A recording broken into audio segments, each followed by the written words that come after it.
Hi, I'm Laura. Hey, I'm Steffen, and you're listening to Attributed, a podcast library by Dreamdata. The purpose of it is to store and share all the knowledge that we have gathered across Dreamdata employees through our LinkedIn Lives, podcasts, and webinars.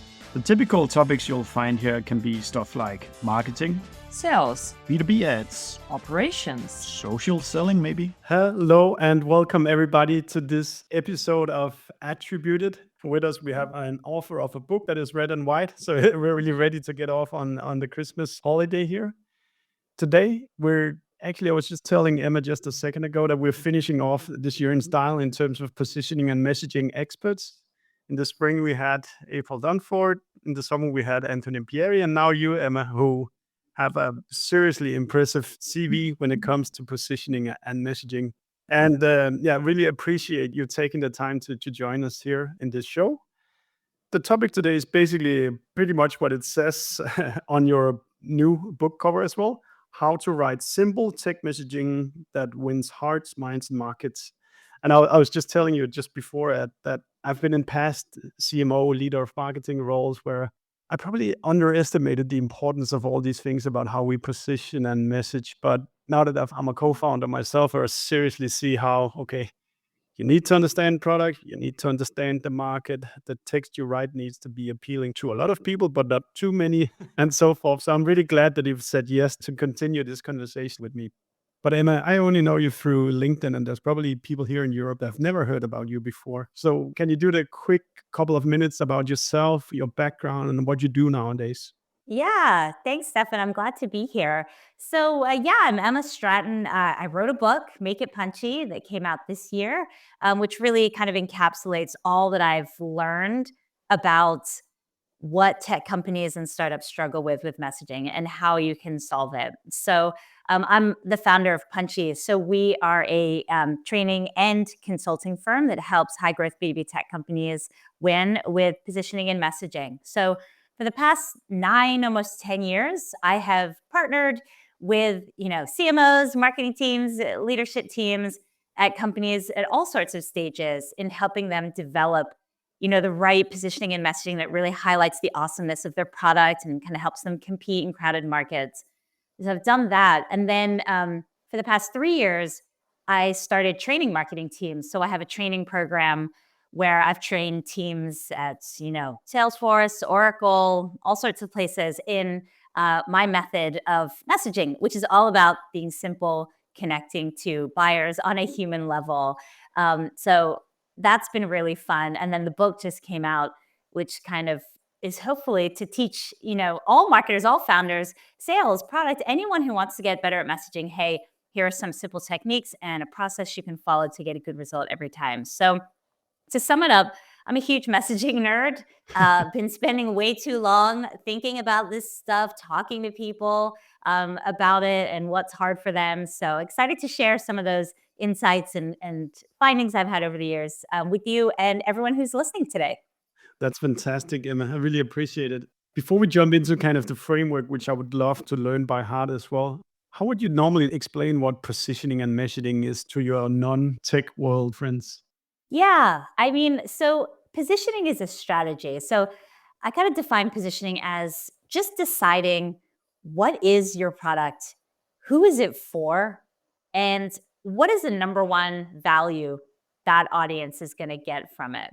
So it's really just making a decision on, what is this? Yeah, who is our target audience? Not everyone. And hey, what are they going to find valuable?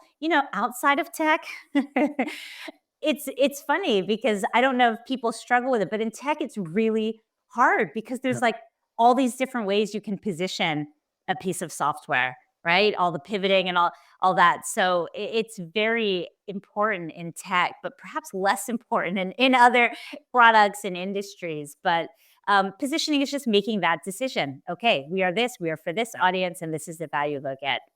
Messaging is the first step of how you start bringing that positioning to life in the market. And it is kind of really landing on that set of messages that articulate that positioning, right? So if you think about it, messaging is the first time that positioning becomes tangible, right? It's like that first step. And then the next step after that is copywriting, content creation, where you are flexing those messages across different channels. You're saying it in different ways, depending on the action and where it's appearing.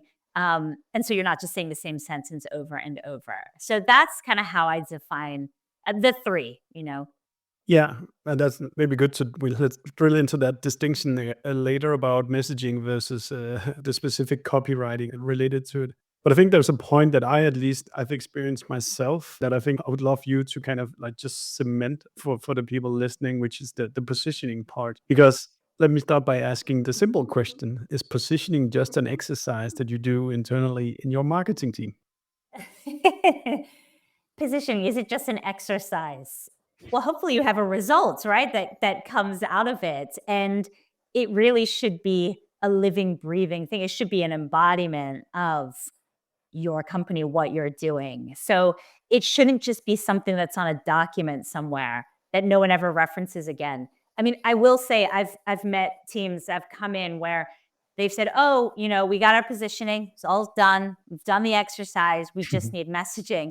And I've looked at what they have and I'm like, this is not positioning and this is not helping me write messaging. It's often too vague, right? It's either sort of not really defining a real specific customer. It's kind of going for everyone, or it's kind of like just a lot of words in that dreaded template that April Dunford says she doesn't like, that classic positioning template. So I have come across positioning documents. It's like, I'm sure there's a huge conversation and lots of time that went into it. And I see this document or a couple of slides in a deck, but it's not helping me create messaging. And that's when I know it hasn't really been done to the level it needs to be done. Yeah, I think we personally experienced that dream that in the leadership team there was that we kind of like spend a year walking around this exercise of positioning and ideal customer profile definitions. Yeah. And it was like, how do you get started? Is it even important and so forth? But when we actually did the work, it was such a relief for all other decisions we needed to make, because we made a decision about what is the company, like specifically who are we solving problems for, who are we building product for, who's marketing trying to attract, who's sales trying to sell to, who should see us strive to absolutely keep on board. So all the other decisions afterwards became a lot easier once we decided, as you say, kind of what are we, who are we for, and like what's the market, etc. So Well, that I was mean, why I was saying a bit the banal question that is it just marketing? No, it's absolutely not just marketing if you want to do this well. yeah, I mean, it's the company's strategy, right? Yeah. And it's so fundamental that it seems insane, ridiculous that people don't have it. Like, how could you not know what your company is? How could you not know who you're selling to? But it's very common. And I think it comes from a fear of, well, everyone wants to grow, right? Everyone wants to sell a lot. Everyone can see that one technology, that everyone in the world could use this. Mm, And so you think, well, why not just sell to everyone in the world? yeah. And we don't want to restrict it. And that's where you see that it's very hard to make decisions when you say, we don't really know what we are and we're trying to sell to everyone. I mean, Yeah.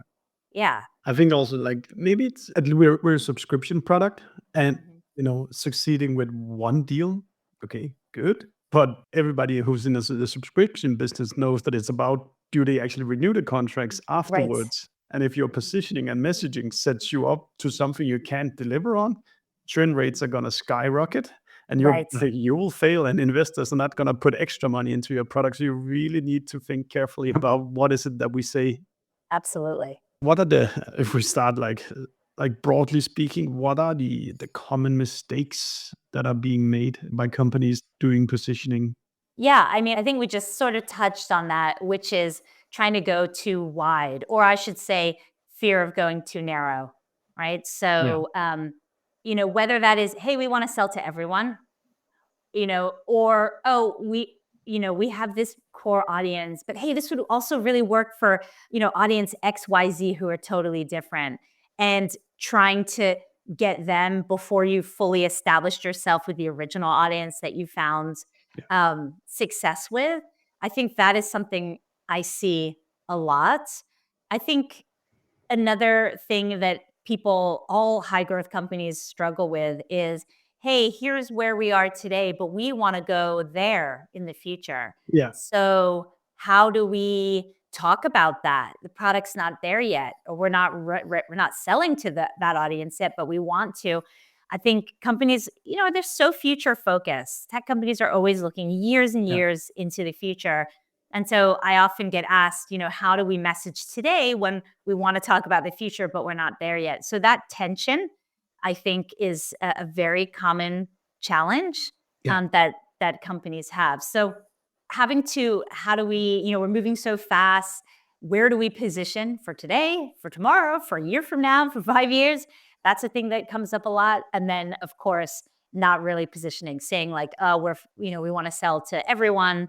And having that really broad positioning that actually, the broader you go, the weaker it gets, right, in people's eyes. So that's kind of what I see the most in my experience. Yeah, and I can definitely relate to it as well, because when you run a company, there's so many voices and so many advices from here, from Yes. everywhere. Like investors, they want to see this fantastic, inspiring vision for the company, but You can't. right That's now the we're challenge. just trying. Like no one's out buying, a self-driving car for B2B marketers. They're Right. out there. They have a pain and a problem right now that you need to solve, and that's the intent that you need to find. Yes. And then you need to some sort of realism between where we are today and where we're going. But people in market right now, they're not buying the self-driving car. They need to buy something that relieve the pain that they sit with right now. Do you help your customers make like a positioning roadmap or something like that that helps them kind of connect what do we say today and where is it that we want to be 3 or 5 years from now? So that's not part of my process. So I really just do positioning kind of as it relates to messaging if there's gaps. Yeah. But kind of an exercise I do with folks who are kind of exploring that is I'll kind of show them actually sort of what you're talking about, almost like a continuum or a spectrum Yeah. where of positioning. I have where they are on the left, and then I have very different sort of future forward on the right, and then I have a couple stops in between, and I show them what it would look like if they evolved their positioning. So at the right side is the future, the too far ahead one. And I always put that there so they can see what it looks like. And then I'll show steps in between so we can explore gradations of evolution without going all the way to the future. And I pair those with sample value propositions because I think it helps people understand what a positioning is if you can see its first manifestation, which is the core value proposition, right? That goes with the positioning. So I show them that, and that helps us have a really good discussion around, okay, what's right? When they see it out like that, often they'll realize, the one all the way on the right, the future one, we're not there yet, but we like some of the ones in the middle that are making maybe a baby step towards where we want to go. So I think people need to see it in order to have a conversation. It helps if they can see things and see rather than talking about it in abstract terms because, Absolutely. so that's what I do with teams. I think that's really healthy if we're showing that. We're already getting a lot of questions in the comments, and we'll pick them up very soon.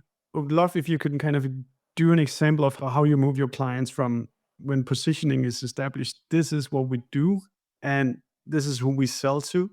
How do you then help them start crafting these messaging bits? That's how it comes to life, the positioning that you've written down. Yeah. So this is what I kind of outline in the book, and I'll share here is that the first connection from positioning to messaging is the core value proposition. Yeah. Right. Because we talk about positioning is deciding who your audience is and the number one value, you offer them. And so that kind of unique value, I think April calls it differentiated value, but that piece from positioning should absolutely be reflected in the core value proposition. So I talk about in my book how I like to have one value proposition underpinned by 3 benefits, the VBF framework. And so first making that connection to the value proposition. There should be a resonance between that positioning and your value prop. And then benefits kind of go almost like a layer deeper and are a little bit closer to the product and show you. I call benefits as they're like superpowers. That's a way of thinking about them. A benefit is like a new superpower a user or a customer gets with your product. And so coming up with 3 benefits or superpowers that combined sort of add up to that value that we've stated in the value prop and also connects back to the positioning. So that's what I think it's all about, that the value proposition. And then underneath the value prop, that's when you're adding detail, right? You're getting a little bit, you're showing how you actually deliver it through those benefits. But that value prop is the connective tissue that goes from positioning to messaging.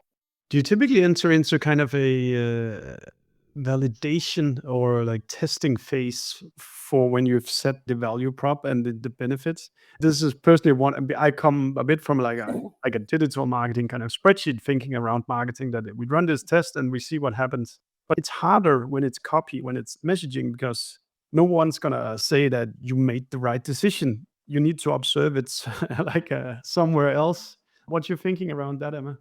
Yeah. So I talk about this when I'm speaking. I'm not a hardcore data driven. I'm not like metrics lady. That's just not. I'm more of a kind of big picture sense person. So my favorite way of testing and validating messaging when I work with teams is to give it to the salespeople, right? And just start floating these messages, and they will know real quickly whether it's landing or not.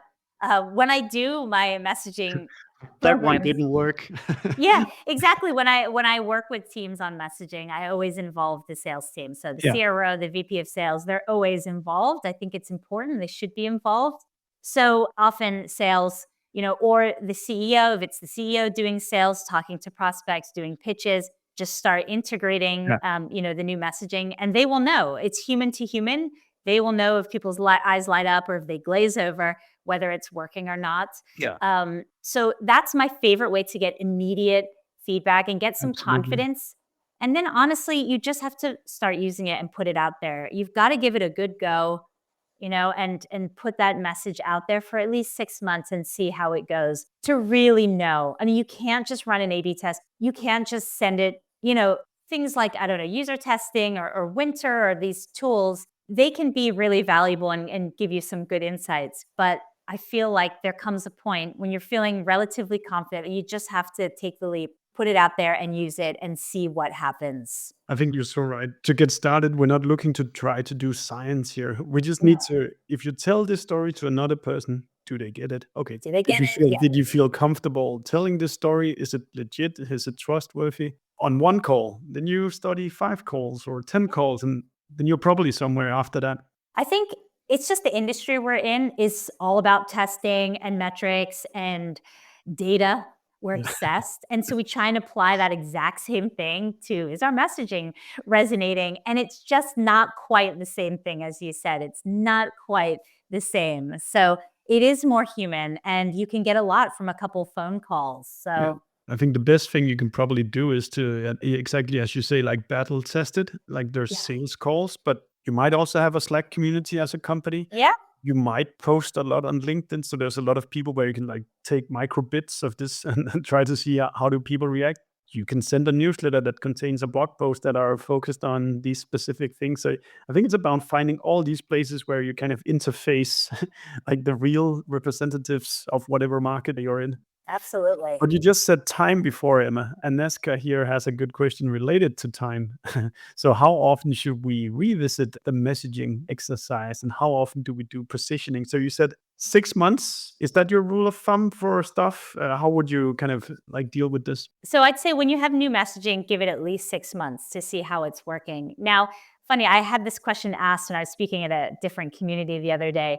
And actually, I think in this industry, people tend to want to change things too much. So I think, we get bored, or we think like, oh, we've launched a new feature and let's relook at our messaging. So I think it's perhaps we veer more to changing it too much. So you want to change your messaging if there's been a significant change to positioning, right? So you've changed your product in a major way, not just a small feature, but like this is fundamentally changing it, or change an audience, right? We are, going after a new audience or changing. So those types of big changes that are reflected in positioning necessitate a change in messaging, right? So whenever it's that big, that's when you need to think about it. Oh, go on. I really agree with you, because if you think about when brands really work, they occupy like one word inside of your brain, kind of Salesforce, CRM, Nike, sport, or shoes, or whatever, Pepsi, Cola. If you every 3 months you say you're something new, like you never actually make it into actually having one like this brand is this thing inside people's brain, and then the story doesn't like travel through word of mouth. You're right. I mean, in the book, I kind of define messaging as one of the key ways that you build a perception of your product in the market. And think about it, like that really is part of the point of messaging, is to build that perception. Because if you build a winning perception in the market, that's really hard to compete. But what does it take to build a perception? A simple message repeated over and over and over and over and over and over again. And we don't want to do that. We get bored, or we think, oh, we've got this new thing we're launching, or we're excited about this, or hey, our competitors are talking about that now. That's hot. We got to talk about that as well. So I see. AI. Gosh, exactly. So it's shiny object syndrome as well. Yeah. And so it's actually more about sit with it. So there was a company I worked with, and they were in a very fast-moving, volatile, jargon-filled, techie space. And they were early. I think they were maybe Series B. I'm not sure. They were early-ish. And we redid their messaging. And instead of chasing all the things, we really focused on the customer and their real problems and what they cared about. And it really simplified things. And I caught up with the CMO, later. And he said, we kept that messaging for 2 years, which is wild. And he's like, that's like a decade in our space, because everything is moving and changing all the time. But he said, but you know what? There was an authenticity to our message that didn't change, because you know what? Our buyers' needs don't change every 5 minutes. We change every 5 minutes and we want to chase everything. But at the end of the day, your audience likely has some problems that are gonna still be there. And so you don't need to change your messaging all the time. And if it's working, really think twice about changing it. You got to have a really good reason to change it if it's working for you. Now, if your messaging is clearly not working, no one's opening the emails, salespeople are hanging up, like if you get those signs that the messaging is not working, then absolutely change it. But if it's working, just keep going, unless there's a major strategy shift that means you have I think to it's a really pivot. good point, Emma, saying that the market's needs doesn't change. Or No. like if you're solving a problem that is like always present, Yes. you don't need to call it something new, because it's the same problem that you're solving, and that's what people can remember. That's But what I let's say found. the The companies are, the need is the same, the pain is the same. What's rapidly changing is how companies are solving it. That's the rapid change. But at the end of the day, it's solving one thing, and customers see it that way, right? And we get into the weeds of, oh, now we're doing it this way. Well, now we're adding this. Now it's embedded in the platform. Now we've got AI now. Yeah. But at the end of the day, it's still just the same problem we're solving. I will say though to Aneska that it's also not written in stone, and it's not allowed to never change it, because then you can kind of get locked up by fearing that it has to be perfect. So think about more about it as like a thesis that you define for a certain period, and then when the period is over, revisit whether are you happy with what we're seeing, is it taking us in the right direction, and like come up with a new theory if it didn't work out there the way you settled. The questions are just flying in here, so I'll just pick some more, Emma. This is super awesome. Thank you, everybody who's writing. So Hannah is writing, how do you draw the line between wanting to have enticing messaging that draws people in versus directly stating what you do / benefits? Ideally, you'd have both, but finding that line can be hard. Yeah. So I'm guessing, Hannah, you're kind of talking about like more creative, messaging versus straightforward clarity. I'm guessing that's kind of what you're asking here. Yeah. So at Punchy, we kind of do both. I mean, we definitely do more around kind of clarity around, what we do, kind of benefits, but we also make it enticing. And so one of the best ways to do that, I think, is really knowing your customer and really understanding the pains and also exactly how the pains manifest in their day-to-day, in their lived experience, and then reflecting that in messaging. And that is actually how you can both be very clear about what your product does or what it can do for them. And also it can have emotive, resonance because it connects with something they've experienced. So I think there's a bit of like a message I use in my training, just as an example, that it's from Notion, and their headline was like, never ask what's the context again. And in the body, it talks about how, the problem with like old wikis and documents and how they bring everything together. And so they sort of mirror the pain in their messaging, and it's very granular. It's not this like highfalutin problem that they're solving. It's something very specific, just that frustration of just finding something, it being completely out of context, and you have to go hunt and figure it out yourself. And so one of the things I teach a lot is, can you get real with your buyer and their problems? How do they actually talk about them? How do they think about them in their own words? And then can you use some of that language in your own messaging? Because when you kind of connect with something that maybe they experienced that day, right? Maybe you're talking about the frustrations of like mistakes in spreadsheets or something. And maybe that just happened like last week and it was really bad. And that triggers an emotional response in the person that's reading it. They're like, oh God, yeah, that happened last week.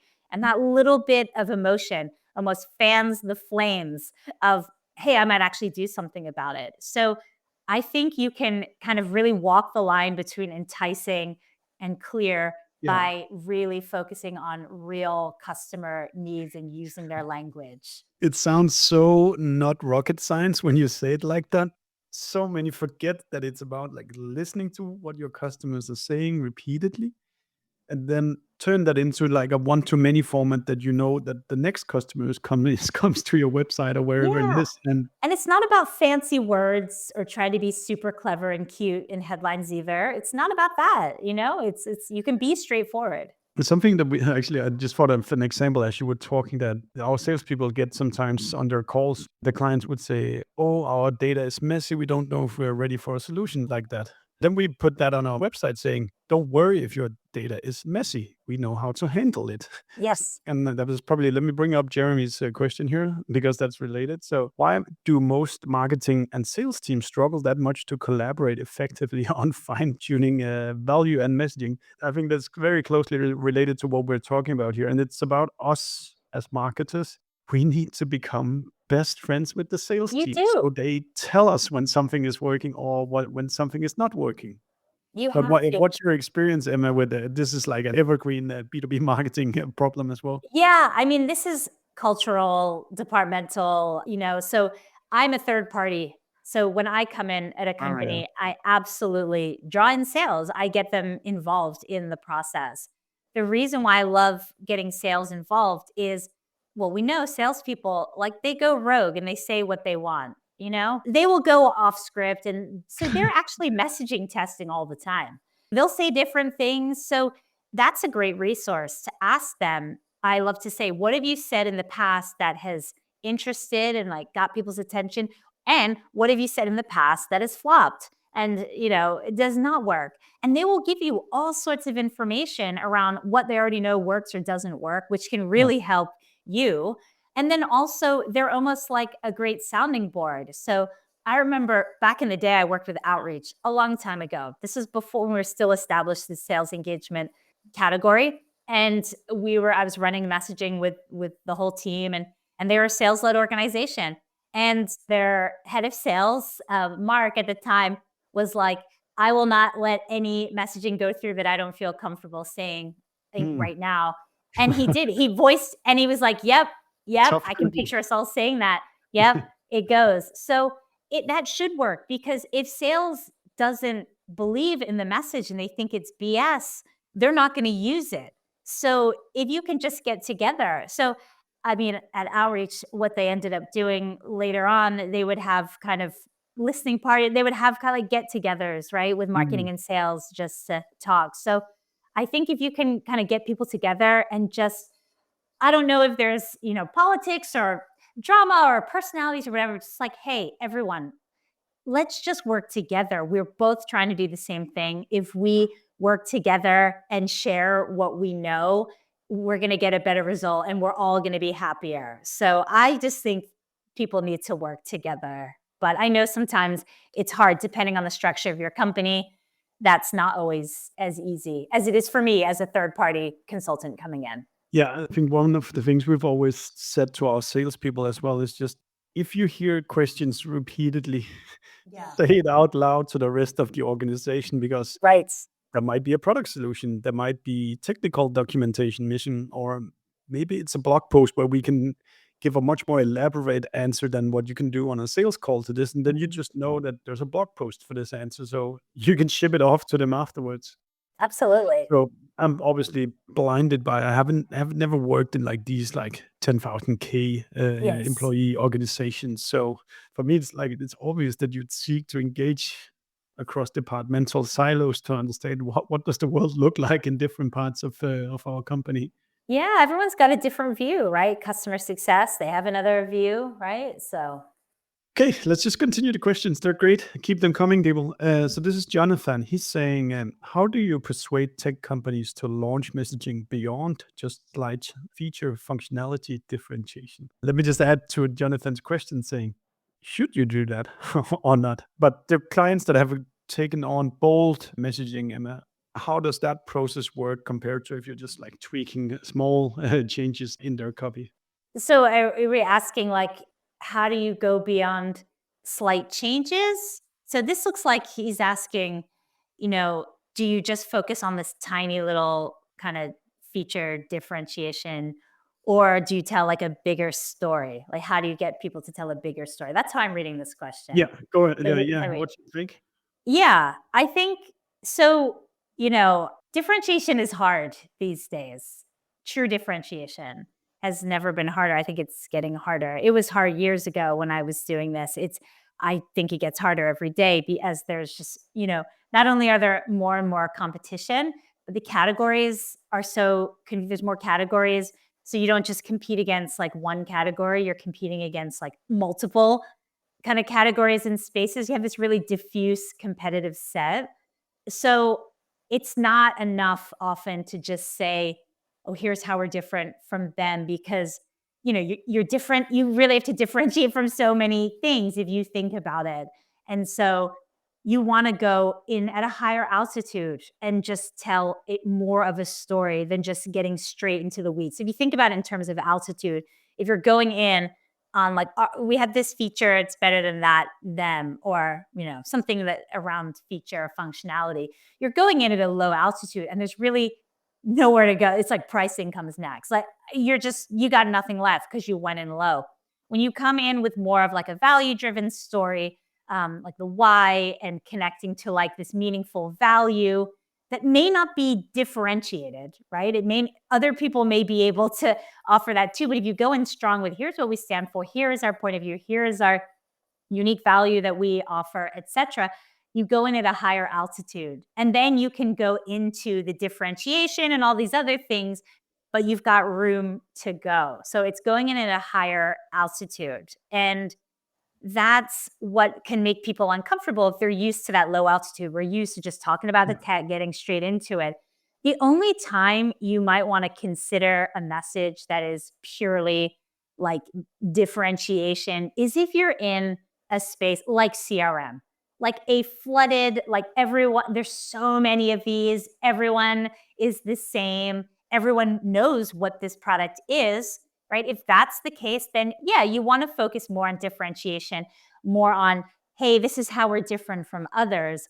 But that's because your audience already has an understanding of your product, what this type of product does. So you can focus on you can go in at a lower altitude and really focus on differentiation.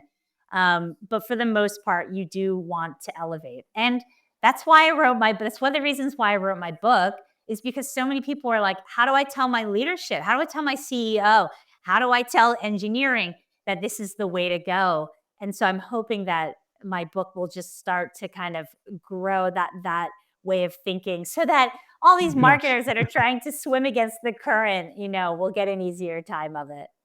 Yeah, and it's such an interesting discussion, because I think many aspire to that more inspirational messaging, but don't crawl too high up the mountain.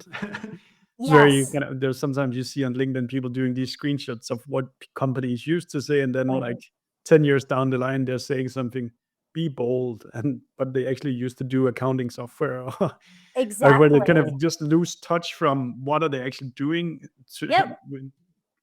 So I talk about that in my book. I great. talk about altitude, right? And so it is about not going too low in the altitude on the features, but also not going too high where you're like, we're changing the world, Mm. It's somewhere in the Sure. middle. Yeah. Yeah.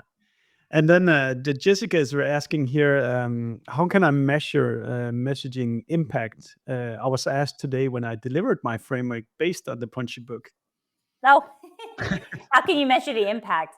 So I think, you want to make sure it's executed, first of all. Like, Oh yeah, good point. make sure that everyone's using it, that sales is using it, that it's getting integrated and kind of outbound, emails and messages and pitch deck, right? So first, make sure that it's actually being used, because that doesn't always happen, and it's not fair if things aren't going great and people aren't even using the messaging. So make sure people are using the messaging. But like I said, you should start seeing, more success. You should start seeing hopefully more demos. You should hopefully be seeing more success in, sales calls. Those can be some like early indicators that, things are going well. Your sales team should be able to feel it, right? If they're putting out messages and, outbound emails, and they're getting better responses. Those are all things that clients I've worked with have noticed. I would also say, I try to get your company to post more on LinkedIn, because it can be such a quick feedback mechanism to start having your sales team posting these kind of different stories based on the messaging framework you've built. And if no one is reacting to it, that's probably a bad sign. Or if people say, hey, you actually understand what my pains are and the solutions that I need, then you have some sort of indication that it's working. But then again, it's also like there's both the market response, but how about talking to the different colleagues you have and say, hey, what do you think about the new messaging framework? Is it working out? Talk with the product team, talk with the sales team, talk with the CS team. What is kind of the qualitative feedback they get now that you've developed this new messaging framework? Oh, you asking me? The call No, to? no. Oh, yeah, More yeah. just, Oh, sorry. Yeah, I think one of the most successful messaging engagements I did was with a company, and it was actually the biggest cross-functional team. It was like 17 people, and they all had big personalities, and it was product, it was sales, it was, customer success, it was the CEO, it was everyone. And I remember thinking, oh God, I'm never going to get them to align. Like, this is, yeah. I'm maybe out of my depth here, but we got there. And because everyone was involved, they were really bought in, and it was, lots of salespeople. So anyway, the CMO kind of emailed me and was like, we haven't put the messaging yet. We haven't operationalized it yet, but everyone's using it. Like, I'm hearing it everywhere. And I can't believe it. This has never happened to me before. And it's because it was truly like a collaborative approach. And so it was so organic that everyone just went to their departments and just started talking about it and started using it. And they believed it, and it worked for them. So there are those times when you kind of hit on something, when everyone is kind of feeling it as well. And I feel like that's when it's truly connected to who you are as a company and what you set out to do in the first place. A lot of times when I help teams with messaging, I just help them return to that in a way. It's not just some wacky new idea like out of left field. It's something that's really grounded in the core of who the company is. And that's why it resonates. It's like, yes, this feels right because this is what we always meant to do. But then we just got complicated and we lost our way and we doubted ourselves and we finally came back to this place. So that's often something when, other departments, other colleagues, when it feels right, it's kind of touching on some kind of truth, some authenticity within the company. I think when it is something it's just words and it's glossy, that's when not everyone likes it. Some people like it, some don't, it gets very subjective. I think that's very true that if you've just done this in a silo and you've not spoken to other people in the company about the messaging framework you've developed, then the likelihood of it actually like getting absorbed by the organization and actually used is super small because It is. you need buy-in from people saying this is how it is. And then you just need to wriggle it into what aligns with the positioning framework and so forth afterwards. That's right. Claudia is asking to what is probably kind of a micro discipline in messaging, which is what do you think about framing your messaging through customer quotes? How do you approach including customer testimonials in your messaging? So I'm thinking this is probably some kind of tool you can, once you know your messaging framework, then you know how to use customers to actually say it on your behalf sometimes. What have you done in the Exactly. past here, Emma? Yeah, that is something I've done, actually. I did with the team. So you have your messaging framework, you have your core benefit, you got your benefits. And under each benefits, I had them actually capture customer quotes that map to that benefit because they had so many and just keep them in the document. One, not just for testimonial, but also for customer language. So this is how customers actually said it themselves, or these are concrete examples of that benefit coming to life. So I like to use customer testimonials using their words in messaging. So not quoting them, but using same turns of phrases. I've done that. You can also use a customer quote in a headline. Sometimes that works as, at the top of the page, that if you have a really strong one. Another thing I like to do is have a little short testimonial that goes underneath like the benefit on a web page. So just having little bits like all over, integrating, almost giving that concrete example of that claim you've just put in the copy. So you're just getting the customer words, but you're also giving that sense of, wow, people are talking about this product, So I do really like kind of having little customer ones. So like one line, not big chunks, but just one line that really just says it. Because they can say the things that you can't, right? They can say like, this is the best, ROI ever, whatever. I don't know what they say, but you can't write that, but they can say that. So there are times when you can use that customer quote to say the things where it's tacky for you to say and unbelievable. But if a customer says it, it's powerful. Yeah, absolutely. And I'm almost thinking you should probably, there's probably a way to think about what did you call them? You called your value propositions, or I'm sorry, people can hear somebody crying. It's my daughter who's hungry. Come on, get But her a snack. you should probably map all the claims that you have on your front page and say, do we actually have customer quotes for all these things? So we actually have the evidence that people actually can testify that what we claim is actually also true. And if you're a big company, you probably have like SMB market, mid-market, enterprise as well, where you need to cover all in this kind of matrix. Yeah, I mean, my messaging approach to creating messaging starts with customer interviews and finding out what customers say and think.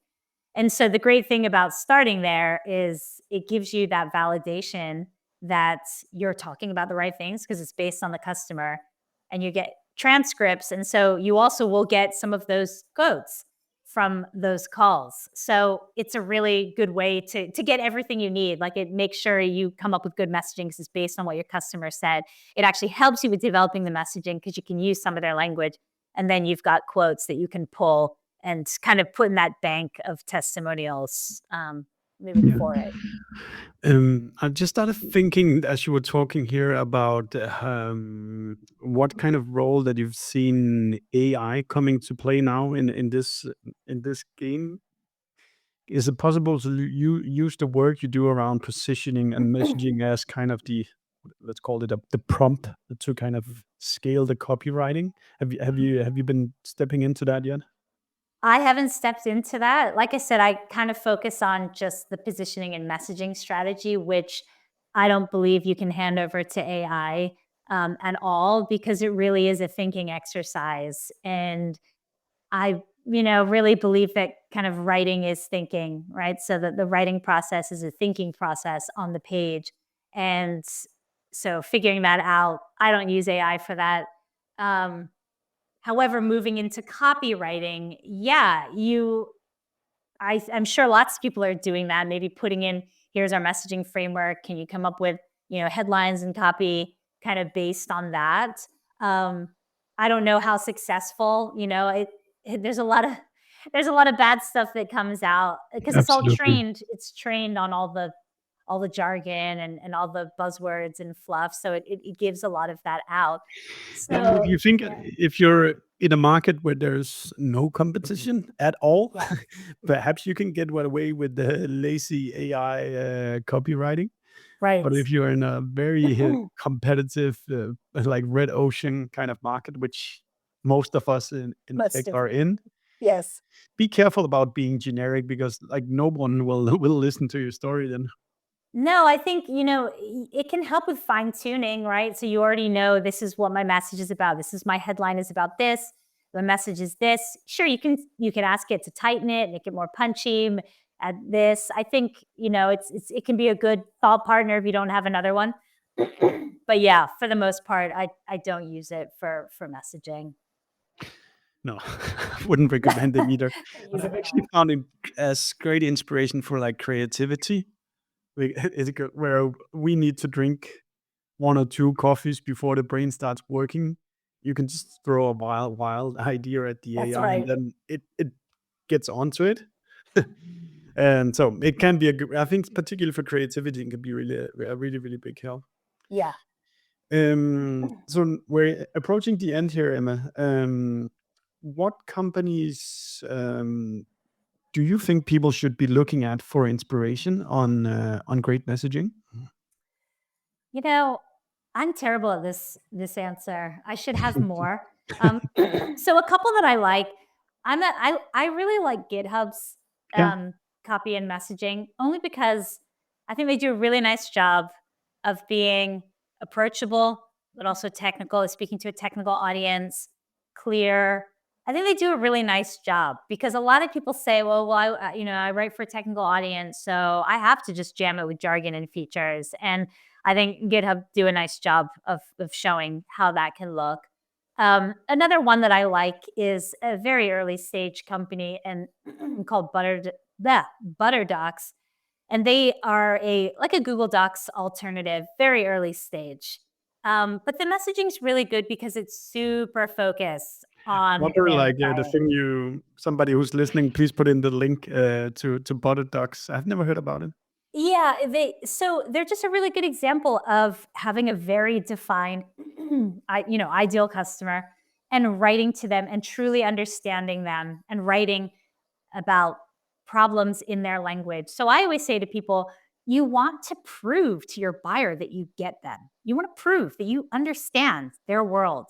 And so the more specific you can be about problems, the more resonant your messaging is going to be. So Butterdocs is just a good example. And I know that because I'm kind of their target, kind of. I'm adjacent to their target audience. So I'm like, yeah, this is good, right? This is good. That's great. And So I like really that's a good like those. example of why good copywriting matters because then other people recommend you when they are asked this specific question. Yeah, exactly. Um, I know, Emma, the right answer is people should read the book. But if you were to maybe it's like crystallize kind of the do's and don't if you want to do great positioning and messaging and copywriting, kind of what is the like your kind of rules of thumbs here that people should take with them today? Well, you should buy the book. It's all in there, so I can't think of them all. But I think that my favorite exercise that I share is say it like they would at the barbecue, and it's this idea of write something like your buyer might say it at a barbecue to a friend. And that is really a shortcut to a couple things. One, it will help you be more real in your messaging, talk about problems in real ways, not in these silly B2B jargony terms that we use all the time that don't really mean anything. So if you imagine them speaking to a friend, that will help you really get at the heart of maybe the more emotive problem. And then the second part is it'll make your language simpler. So we tend to overcomplicate and make things more dry and complicated than they need to be in B2B tech. But when you give yourself permission to say like they would at the barbecue and use more kind of conversational, simple phrasing, it'll make the message more clear and understood. So I teach that, and hands down, it's the thing that stays with people the most, that they use most often. So next time you look at a piece of messaging that is long and tortured and big words, and what does this mean? Just think, okay, hang on a second. How would I say this at a barbecue? And it will force you to be more clear and more down to earth, and you will come up with a better message. So in terms of bang for your buck, that one is probably the best tip I can leave everyone with. Yeah, I really like. I love that advice, and I think we, to some degree, approach it that as well. And then maybe a last bit to that is that be cynical about it. Like, you don't be sloppy. You have to, every page that people have on their websites, run it through that test, not just kind of the front page, but look at all the blurbs you have on your website and challenge whether does it actually mean anything? Does it say anything specifically? Cool. Emma, thank you so much for the time you've spent with us. I really love the book's simplicity, and as it just arrived this morning, I promise I'll give it a better browse later this week. If people want to reach out to you, know more about you, learn from you, what's the best route? Yeah, so you can find me on LinkedIn if you haven't already found me there. So it's just Emma Stratton on LinkedIn. And you can also get on my newsletter. So that's punchy.co/newsletter. It comes out every 2 weeks, and I share techniques, insights, little messaging tidbits that you can apply into your role. And if you haven't got my book already, get the book, because it's short and punchy, and it will give you that kind of full step-by-step process to create your messaging with hopefully more confidence and ease. Fantastic. Great, Emma. And to everyone who's been listening today and throughout the year, I just really want to say thank you on our behalf for supporting our show. If you search for Attributed by Dreamdata on Spotify, iTunes, YouTube even, I think you'll find the show and you can hit subscribe. There is an interview with April Dunford, which I can see personally recommended your book as well, Emma. So go search out if you want to have more messaging, B2B marketing messaging conversations. Go search for Attributed, and we will love to have your follow. Emma, thank you so much, and have a great holiday season just around the corner. Thank you so much for spending the time today. Thank you, Steffen. It's been a blast, and thanks to everyone listening. Bye, everyone. We hope you like listening to us. Subscribe to our podcast and the ones that we have been guests on. And if you have any feedback for us, just do let us know. And should there be a guest that you think we should be talking to, then pitch us. We're looking forward to seeing you.